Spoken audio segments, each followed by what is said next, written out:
Merci. Merci Andrei Kortunov. Juste un mot de transition pour repartir de ce plan historique de réflexion que vous nous avez, que vous suscitez. Vous avez évoqué ce cycle de coprospérité à venir, mais c'est vrai qu'on est un peu dans le cycle présent, où on a parfois l'impression que, conscient de sa force limitée, la Russie cherche à refaire sa force sur l'affaiblissement des autres, et notamment pour les Européens, cette question se pose. Vous avez évoqué les conflits gelés en Transnistrie, en Ossétie, en Géorgie, en Ukraine. On peut se poser la question, vous l'avez dit vous-même, ce réinvestissement militaire, cet interventionnisme et ce réinvestissement diplomatique sur le théâtre du Levant, sachant que les moyens de la Russie, son PIB, ne lui permettront pas de participer à la restructuration, à la relance de ce pays après la guerre. Donc évidemment, nous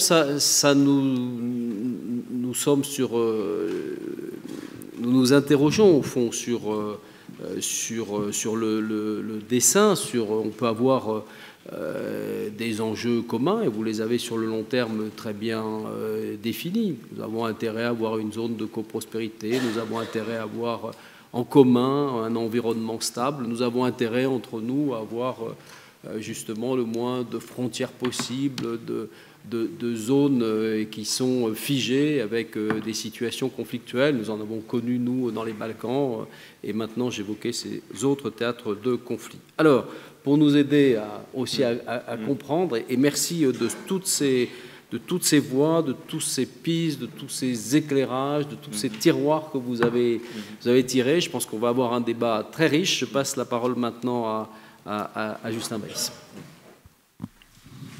Merci Louis, un grand merci pour cette invitation qui m'honore beaucoup, et c'est vraiment un plaisir de retrouver Andrei après l'avoir croisé à de nombreuses reprises dans diverses conférences internationales. J'essaierai d'être bref parce que je pense que c'est surtout intéressant de pouvoir dialoguer avec la salle, et je m'exprimerai ici non pas tant dans mes fonctions officielles que comme chercheur, comme tu as eu la gentillesse de me présenter, même si j'ai pas eu beaucoup de temps de faire des archives depuis 4 ans, parce qu'en effet je suis au départ historien, mais c'est tout de même à ce titre-là que je voudrais parler aujourd'hui, pour pouvoir parler de façon un peu plus libre et dégagée. En 2 mots... La parole en général, je l'avais dit, est très libre dans la chaire. C'est justement une instance de confrontation académique, de point de vue, d'expertise, et personne ici est dans une position officielle. C'est juste la présence de 8 ou 10 journalistes au premier rang qui me...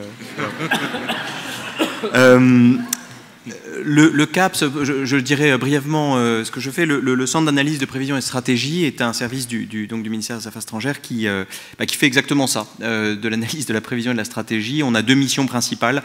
La première étant d'être l'interface avec les milieux de la recherche, les think tanks, les universités, etc. Et puis, donc de faire en quelque sorte l'interface avec la diplomatie française. Et la deuxième mission est plutôt à visée interne, est une mission de conseil au ministre. Et donc on est une équipe de 15 à 20 chercheurs qui travaillons, diplomates et chercheurs mélangés, qui travaillons à toutes ces questions-là. Bon, moi, ce que je retiens de l'exposé d'Andrei, évidemment, je le rejoins sur énormément de points, peut-être pas sur tout. Ces 2 questions qui vont au cœur des réflexions stratégiques contemporaines, la question de la définition de l'intérêt national, d'une part, et la question de la définition de la conciliation des intérêts nationaux, et d'autre part, la question sur l'interrogation sur la puissance et la faiblesse en 2017, ce qui fait la puissance et la faiblesse dans le système international actuel. Donc je voudrais prendre disons une approche un peu plus peut-être théorique ou abstraite pour parler de la Russie et de notre rapport à la Russie. Alors, sur la définition de l'intérêt national, et évidemment, je ne vais pas refaire disons, la guerre des 2 narratifs, le narratif russe qui considère que l'Occident a cherché tous les moyens d'humilier la Russie depuis 1990, les promesses non tenues de non-élargissement, le Kosovo et notamment son indépendance, l'Irak puis la Libye. Enfin, on connaît ce narratif-là. On connaît aussi le narratif occidental qui insiste, lui, sur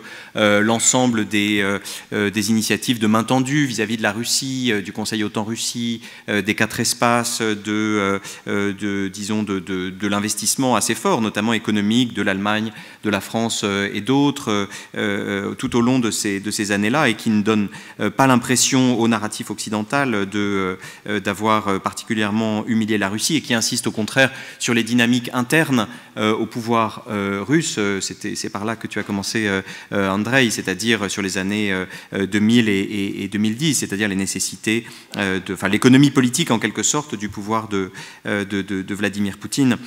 Donc je ne reviens pas là-dessus parce que je pense que ça c'est quelque chose qui est certainement connu de beaucoup d'entre vous, et c'est une discussion qui est un peu stérile. Ce qui est intéressant, c'est d'essayer de comprendre la capacité ou l'incapacité à accepter disons les arguments de l'autre et à se mettre à la place de l'autre. Et je pense qu'en fait on l'a fait beaucoup, on s'est beaucoup mis à la place de l'autre justement en parlant de ces deux narratifs, du narratif occidental et du narratif russe, mais qu'au fond on retombe toujours sur le même problème qui est, en tout cas pour les stratèges occidentaux, doit-on accepter, donc si l'on considère qu'en effet la Russie a bien sûr beaucoup de titres à faire valoir en termes pour sa place dans le système européen, pour sa place dans le système international, ses intérêts doivent être respectés, mais la question c'est doit-on en effet accepter la définition que Vladimir Poutine donne des intérêts nationaux de la Russie, y compris quand ces intérêts nationaux incluent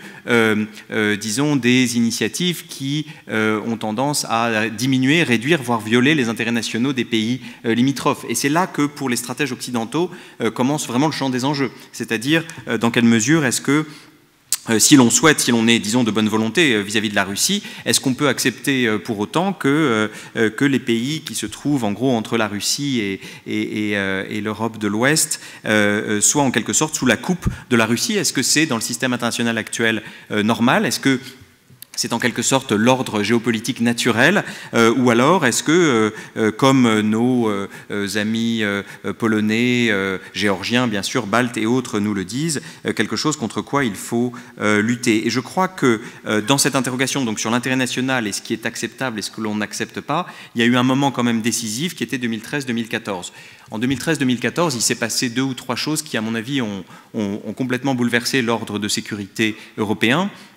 La première, c'est que Vladimir Poutine, je pense, s'est rendu compte, et je suis tout à fait d'accord avec toi, il n'était pas anti-UE, anti-Union européenne. Il avait même dit qu'il serait bon que l'Ukraine entre dans l'UE à terme, en 2004.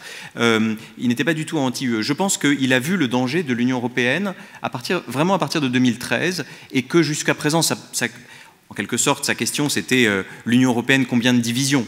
C'était pas très sérieux. L'OTAN, ça c'est sérieux, mais l'Union européenne, c'est pas très sérieux. Et puis en fait, je pense qu'en 2013, il a pris conscience que l'Union européenne, c'était un ensemble de règles, de lois, de pratiques, d'acquis communautaires, comme tu disais, notamment de pratiques, y compris économiques, en termes de la façon dont on fait du business, etc. Et que avec cet accord avec l'Ukraine, quels qu'aient été les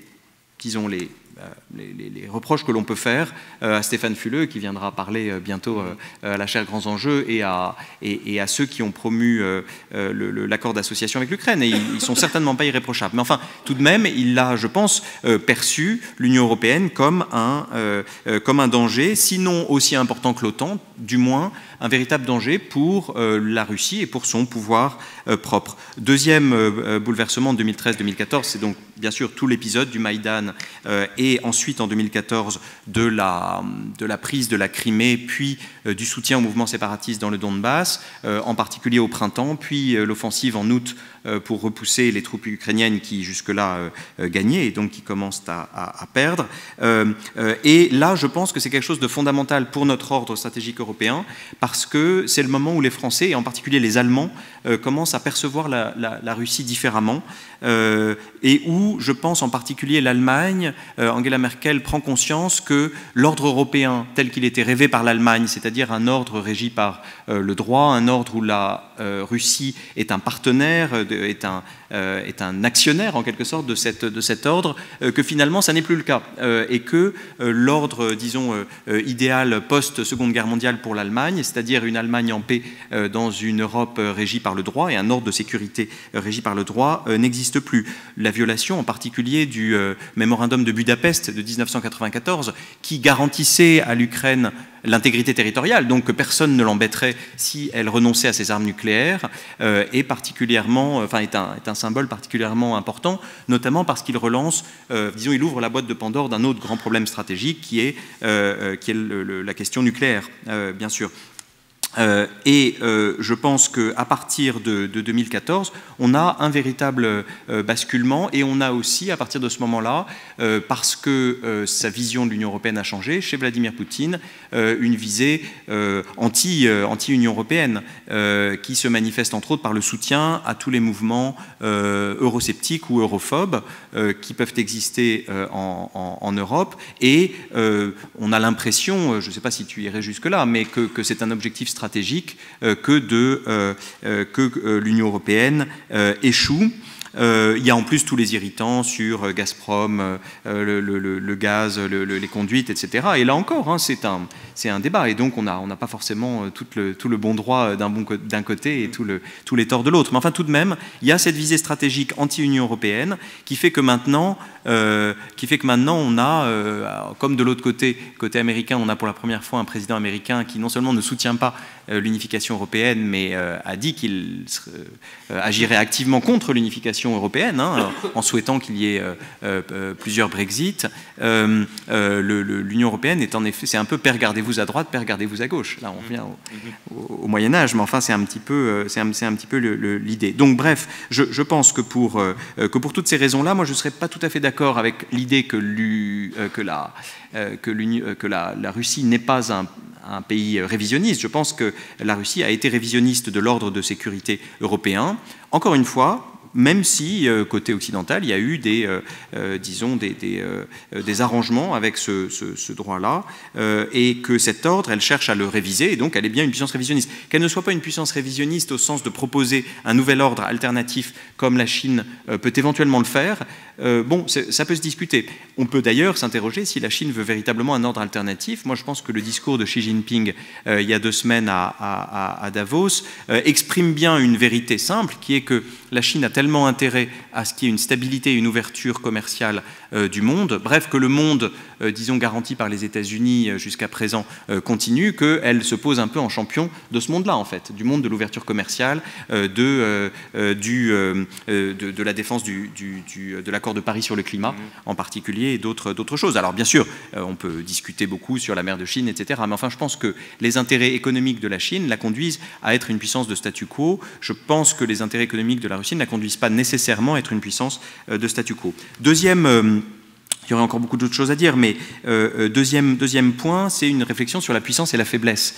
Parce que, évidemment, quand on vient un peu de l'extérieur de ce débat et qu'on regarde la base de la puissance russe, elle tient à des tas de choses, mais c'est vrai qu'en termes économiques, on a une puissance qui représentait en gros le PIB de la Belgique au creux de la crise en 99, 2000, 2001, et puis qui a connu cette formidable expansion dans les années 2000 qui l'amène à peu près au niveau de l'Italie. Donc ça n'est pas une grande puissance économique, son insertion dans la globalisation est limitée, l'essentiel de ses recettes d'exportation sont constituées de pétrole, et donc on a une puissance qui est un peu, disons, unidimensionnelle, et tu l'as évoqué en parlant du manque de soft power de la Russie. Ça, je crois que c'est quelque chose d'important de le rappeler, parce que ça compte. Je pense donc que la principale dimension de la puissance est en effet militaire. Je pense qu'il y en a une autre.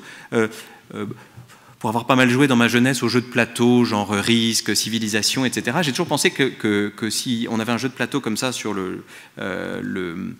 disons un jeu de société sur la situation géopolitique actuelle, je prendrais la Russie, parce que on est très libre de ses mouvements quand on est Vladimir Poutine. C'est-à-dire qu'on a quand même la capacité de faire des coups rapides et quand même sans trop se préoccuper de la légalité et de ce que vont penser d'autres acteurs. On peut déclarer par exemple qu'on va se retirer de Syrie, puis en fait non, on ne se retire pas de Syrie. On peut déclarer que on ne sait pas, non, c'est pas moi qui ai en gros envahi la Crimée, puis un an après on dit ouais si c'est moi quand même.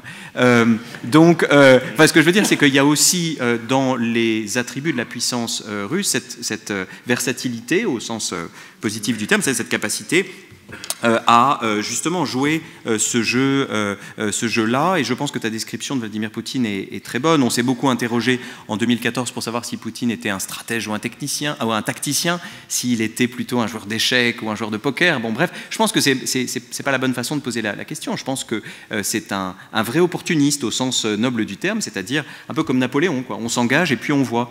On s'engage, on se crée des possibilités, des fers au feu, et puis ensuite on règle selon la situation du moment. Et il faut reconnaître une très grande habileté à Vladimir Poutine, parce qu'encore une fois, la base de sa puissance est limitée. Alors, ça ne veut pas dire qu'elle est limitée et que donc nécessairement la Russie va vers un affaiblissement. Je ne pense pas nécessairement. Je pense cependant que l'absence de modernisation de son économie, la difficulté à attirer des investissements, l'effet de moyen terme et de long terme des sanctions, notamment sur cette modernisation, est inquiétante. Et puis, donc tu parlais du fait que les changements viendraient surtout de l'économie. Bon, je pense qu'il y a quand même une question importante qui est celle de l'état de droit, c'est-à-dire malgré tout de la capacité à avoir un capitalisme qui soit un minimum compatible avec, notamment avec son partenaire commercial naturel qui est l'Europe en général, l'Union européenne en particulier, mais d'autres. Et donc là, il y a un certain nombre de questions politiques et ensuite, quand on rentre dans le détail, juridique, réglementaire, etc., qui se posent à cette modernisation. Et évidemment, pour nous, Européens, et ça c'est une autre question stratégique de long terme très très préoccupante, c'est en effet la possibilité, même si ce n'est pas forcément la prédiction la plus assurée, d'une plus grande faiblesse, d'un affaiblissement de la Russie, qui pourrait être plus dangereuse que l'affirmation de la Russie. Un dernier mot en conclusion sur une interrogation sur le triangle États-Unis, Chine, Russie, parce que évidemment, si l'on prend les attributs de la puissance, on voit bien qu'il est difficile pour la Russie de faire jeu égal avec la Chine. Économiquement, ça va de soi, mais même militairement, les dépenses chinoises, même si elles sont difficiles à cerner avec précision, sont sans doute autour de 180 milliards ou 190 milliards de dollars par an. La Russie a dû baisser légèrement les dépenses qu'elle consacre à sa défense, et donc sur le long terme, même si elles sont très élevées, elles restent très élevées par rapport à son PIB, et donc sur le long terme, il est difficile d'imaginer qu'elle pourra nécessairement conserver son avantage. Alors son avantage, disons, de versatilité restera, sa détermination aussi, je pense, d'un point de vue stratégique, c'est très important. Sa détermination à agir restera, mais on peut s'interroger pour savoir si, dans ce triangle États-Unis, Chine, Russie, elle pourra réellement s'imposer comme un acteur prêt à basculer, soit, pour simplifier beaucoup, soit vers Trump, soit vers Xi Jinping. Sans aller jusque-là, je pense que ça doit rester au cœur de nos interrogations, parce que c'est ça qui largement déterminera la forme du système international à l'avenir. Merci, Justin.